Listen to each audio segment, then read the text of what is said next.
This is Fit Amputee powered by James Robert Fitness, and this is episode 18 of my podcast. And today's guest, I've got Hala El-Shafie. And she's well known for being the nutritionist on BBC's Eat Well for Less. So thanks for coming on, Hala. Thank you for having me. Also, we talked a little bit off air, obviously, about emotional eating and whatnot. The first question I'd like to ask you is, what inspired you to become a nutritionist in the first place? Well, I'm actually a registered dietitian by profession, so I have a degree in nutrition and dietetics. As dietitians, we're actually registered on the Healthcare Professional Council's register, so we are accountable for the information that we give to the public. And are qualified to do so, whereas nutritionist is not a protected title and dietitian is. So, and to answer your question about what inspired me to become a dietitian and study nutrition, well, I was always really interested in science and I love cooking. I'm a real foodie, hence why I have the website Nutrition Rocks, www.nutrition-rocks.co.uk. And so it was a perfect marriage, so to speak. And I was also really, inspired by how nutrition and food can really change somebody's outcome with regards to their well-being and their health, and also their mood. Okay, and then obviously you touched upon it a little bit. What are some of the differences between a nutritionist and a dietitian, and what are the limitations between the two roles? Okay, so basically, anybody can actually call themselves a nutritionist. You don't need to have any formal qualification. However, people that have done a Bachelor of Science in nutrition most often are registered nutritionists, and it's always really important to check somebody's qualifications because there's a lot of myths and misconceptions out there, which is really worrying and can actually potentially be quite dangerous. With dietetics, nutrition and dietetics, we're clinically trained, so we are trained to actually be able to administer and support people on therapeutic diets. So these are the people, my colleagues that work in the National Health Service and the private sector, working with people with a range of different illnesses. And there's also a portion of my colleagues that work in health promotion, so that's working with well people to ensure that they stay well as well. And then obviously, well, it's probably a big thing. Obviously, I think the BBC have done a few programs on.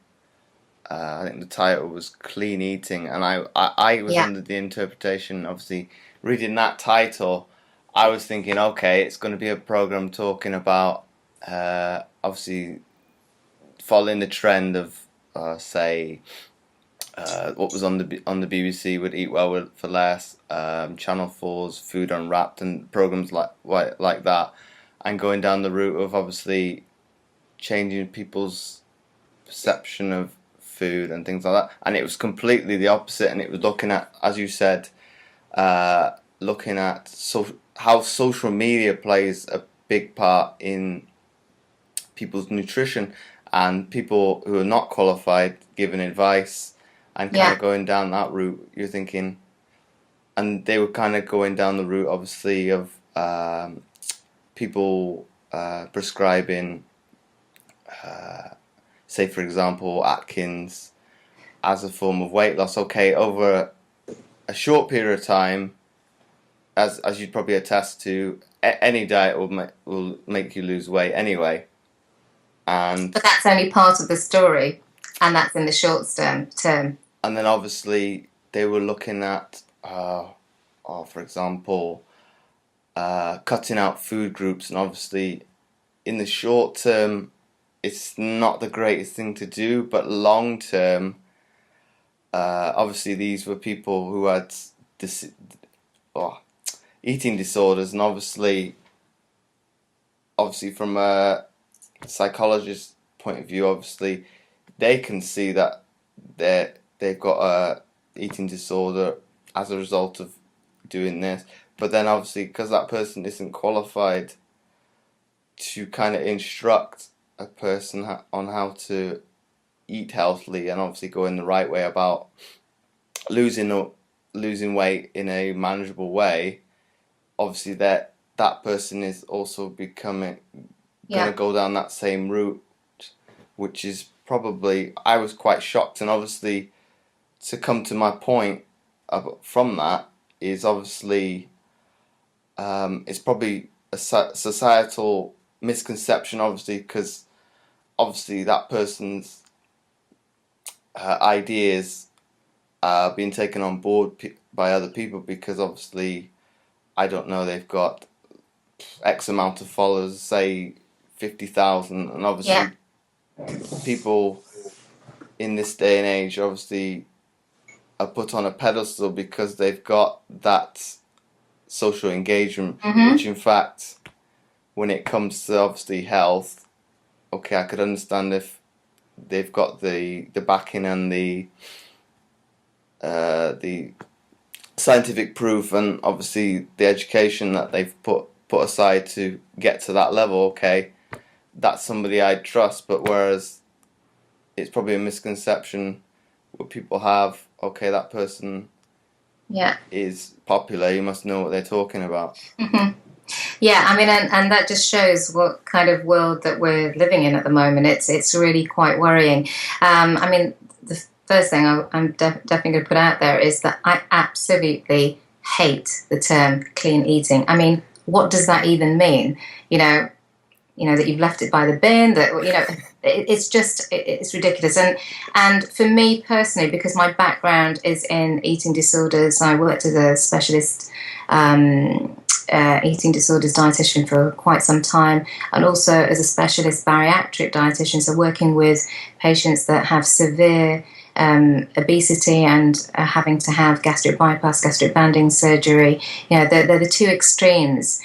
So regards to the psychology of eating and people's behaviours around food, these terms are really worrying. And what it then does is, when you're scrolling down Instagram, like you say, following people who have popularity on their side and a number of followers and celebrity friends, doesn't mean that they have any knowledge or are equipped to give nutrition information.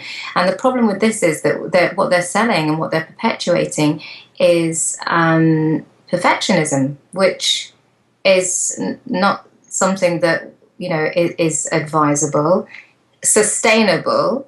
And that's not really what life and healthy eating is about. It really is around balance. And what they're perpetuating is a perfect life, eating, greens 24/7 and omitting food groups, which in actual fact, when you're omitting, if you're omitting a food group, you're going to end up with nutritional deficiencies over a longer period of time. And it's also something that isn't sustainable, and really for weight management specifically, what we need to be looking at is our lifestyle and the changes that we can make over the long term. It's boring, for a lot of people. Everybody wants a magic pill or quick fix, or selling the idea of perfection that that we want to buy into. But in actual fact, it is actually, losing weight isn't the difficulty. It's keeping the weight off. That's the holy grail. And unless you change your whole behavior around food and your lifestyle with regards to activity, it's not something that's going to be sustainable. And what you're doing is then setting yourself up for failure. And yo-yo dieting, plays havoc on the body, and it can also swing people into binge eating. And also, too much of a fixation with this term clean eating is actually known as orthorexia, and I think that they touched on that on the program. And this is where we get a fixation around just eating healthy foods and nothing else. And the problem with that is then it impacts hugely on our lives. So people stop going out to dinner with friends, stop socializing, stop eating with other people, have very restrictive guidelines. And it really is on the outskirts of an eating disorder. Waking up and all they're thinking about is the food that they're going to prepare from the minute they wake up till the time they go to bed. And that is not healthy. Psychologically and mentally, that has a huge detrimental effect on our well-being. Most definitely. Like you say, obviously, with the greens, it's something I can attest to. It's like, I think I was asked when I was an elite athlete, did your diet vary from obviously what it is now? And then when I was younger, I said to people, no, it's I think maybe what would have changed over that period of time is obviously probably the quantity, and that would be about it. The amount of calories I was having to intake is the only thing I can think of would be the only difference between obviously that time in my career and growing up, because I think my mum would attest to this, I was a big fan of my vegetables when I was a child, which is, I think some parents would say to my mum, how do you make him eat his vegetables? It's like, and it's something I still do now most of the time. I'll eat my vegetables before my meat or my carbohydrate. It's probably something I liked eating, and I think it was, or it wouldn't have been until I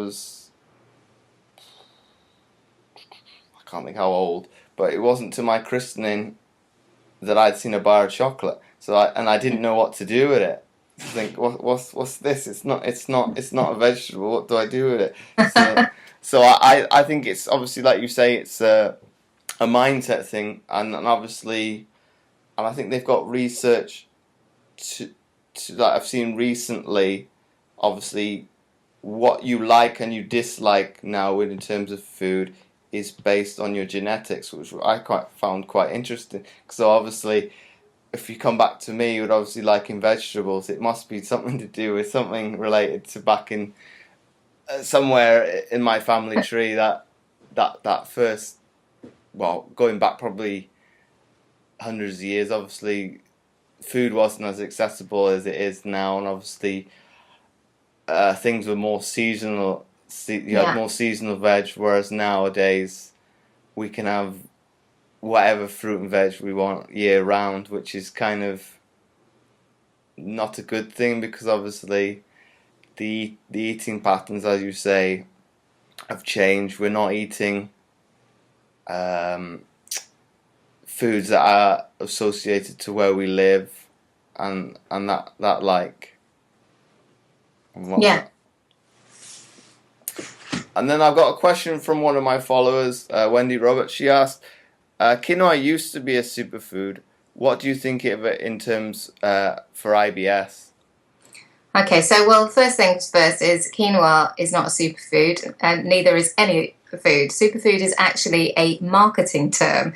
You can't get what you need from the diet just from one food. So that's the first thing. And with regards to IBS, this is a difficult one, because IBS actually means, it stands for irritable bowel syndrome, and that can affect any part of the alimentary canal, so any part of the digestive system. And the problem with that is, no two people are necessarily the same. So to be able to actually answer that question, it's almost impossible, because it's really person specific. So I wouldn't be able to say to you, yes, quinoa is fine for IBS, because actually it might be completely contraindicated for somebody else. It's really person specific, and it really depends on the type of IBS a person has. And often with these cases, even when they're seeing a consultant gastroenterologist about their symptoms,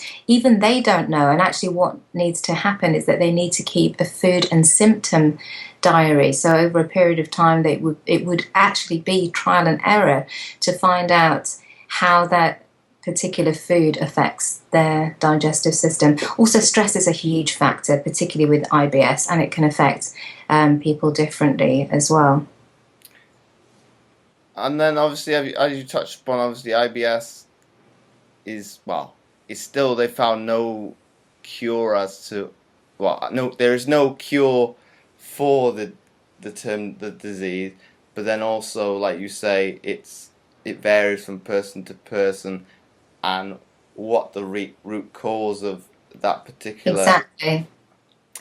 inflammation is, as you say, will vary from person to person, and obviously it's it's probably one that obviously the GPs go to, probably to some accounts, probably not in a good way, because obviously, oh, somebody's got bloating, for example, or they've got IBS, and then Yeah, exactly. it could be, as I was reading in an article the other day, it could be a number of factors which is causing that intolerance, allergic reaction, Yeah. or bloating, and then it obviously, as the article said, it could range from worst cases of it being obviously an intolerance, which is not the end of the world, to being a celiac disease, which is life threatening,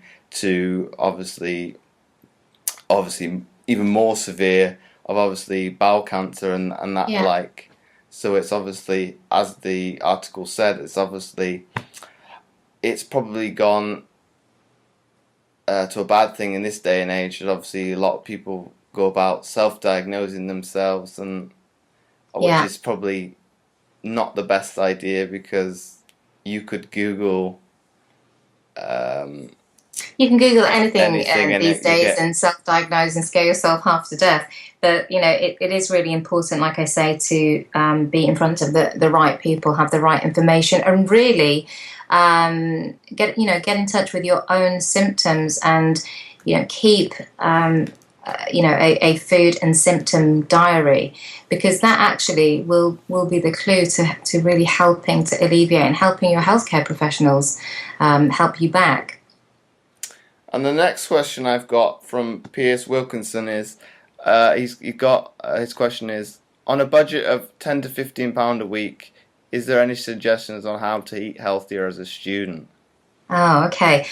Lots of suggestions here. Okay, so well, thinking about myself when I was a student, one of the things, we lived in a house of six up in Leeds there, and what we actually did, which was fantastic for budgeting. Actually, there were six of us, and so at the start of the year, we would pair up, and each week we were responsible for beating the budget and getting as much food for as little cost as possible. And we had a pot, at the end of the year that took us all out for like a big slap up meal if we managed to make it.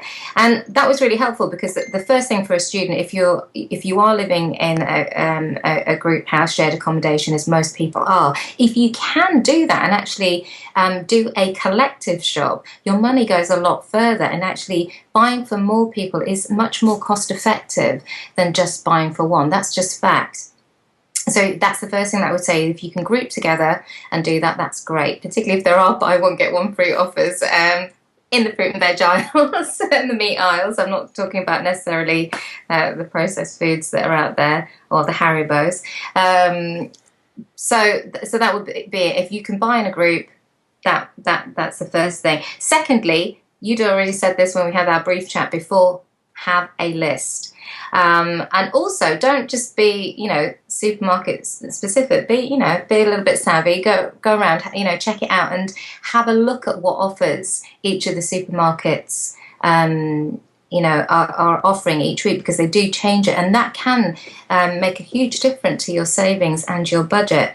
And then the other thing is, as well, with regards to markets, most times have a good market. If you go at the end of the weekend, on a Saturday at the end of the day, as they're closing up, you can get some brilliant bargains, but just make sure you take, some heavy sort of Hessian bags, shopping bags along with you. But you can pick up some brilliant bargains, particularly with fruit and veg, because, they're perishable goods. And so, if if don't be afraid of veg that looks like it's on the turn or isn't that attractive. I'm all for the wonky veg boxes.